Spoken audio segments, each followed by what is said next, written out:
ওটারে piece piece করে কেটে নেবেন। অহনঙ্গারে ডইলে রুটি বানিয়ে একটার উপরে আরেকটা রুটি দিয়ে মধ্যে সিদ্ধ কাঠি দিয়ে ফুটা করে নেবেন। তারপরে একটা কাঠি আর কাঁটা চামচের সাহায্যে এরকম ডিজাইন বানিয়ে নেবেন। তারপরে ওটার উপরে একটা খাইদর বসিয়ে দিয়ে গরম জলের ভাপে কিছু সময় ভাপ দিয়ে নিলে আপনার মিষ্টি কুমড়ার কেকটা তৈরি। অহন ওটারে মাও মাও মাও করে খেয়ে নেন আর ভিডিওতে একটা লাইক করে দেন।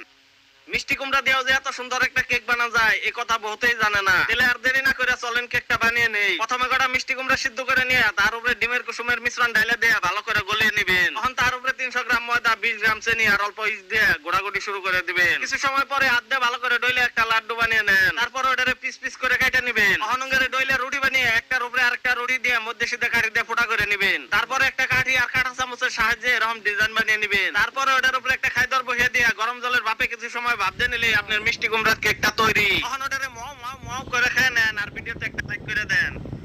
মিষ্টি কুমড়া